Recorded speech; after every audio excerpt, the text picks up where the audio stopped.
নবম দশম গণিত অনুশীলনী 16-2 4 নম্বর অঙ্কটি। একটি বর্গাকার মাঠের বাহিরের চারিদিকে 5 মিটার চওড়া একটি রাস্তা আছে। রাস্তার ক্ষেত্রফল 500 বর্গ মিটার হলে মাঠের ক্ষেত্রফল নির্ণয় করো। মনে করি বর্গাকার মাঠের প্রত্যেকটা বাহুর দৈর্ঘ্য x মিটার। সুতরাং ওই বর্গাকার মাঠটির ক্ষেত্রফল হবে x² বর্গ মিটার। যেহেতু মাঠের বাহিরে চতুর্দিকেই একটি রাস্তা আছে, রাস্তাটির চওড়া 5 মিটার। সুতরাং মাঠ এবং রাস্তা সহ এর দৈর্ঘ্য দাঁড়াচ্ছে, সুতরাং রাস্তা সহ মাঠের দৈর্ঘ্য হচ্ছে x + 10 মিটার। তার মানে মাঠের দৈর্ঘ্য x মিটার এবং রাস্তার দৈর্ঘ্য দুই পাশে 5 মিটার 5 মিটার করে বৃদ্ধি পেয়েছে। সুতরাং মাঠের দৈর্ঘ্য হবে x + 10 মিটার এবং রাস্তা সহ মাঠের ক্ষেত্রফল হবে x + 10 হোল স্কয়ার বর্গ মিটার।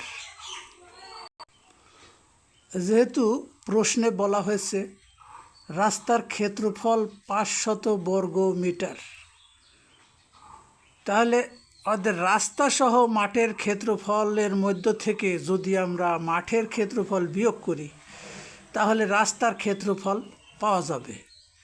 তো প্রশ্ন মতে আমরা লিখতে পারি রাস্তা সহ মাঠের ক্ষেত্রফল বিয়োগ শুধু মাঠের ক্ষেত্রফল = 500। অতএব আমরা এই মানগুলি ব্যবহার করে রাস্তা সহ মাঠের ক্ষেত্রফল x + 10 হোল স্কয়ার বিয়োগ শুধু মাঠের ক্ষেত্রফল পেয়েছি x² বর্গ মিটার = 500।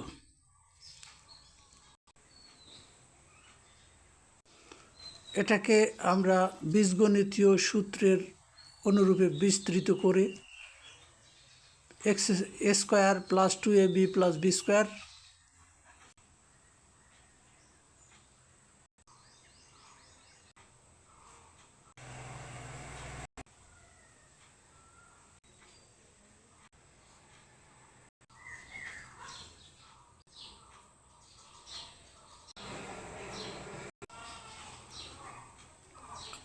আমরা ধরে নিয়েছিলাম মাঠের দৈর্ঘ্য x মিটার, তা আমরা x এর মান বের করলাম 20 মিটার। সুতরাং মাঠের দৈর্ঘ্য 20 মিটার।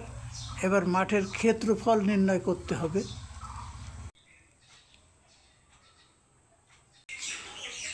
সুতরাং আমরা উত্তর পেয়ে গেছি। প্রশ্ন ছিল মাঠের ক্ষেত্রফল নির্ণয় কর, আমরা নির্ণয় করেছি মাঠের ক্ষেত্রফল 400 বর্গ মিটার।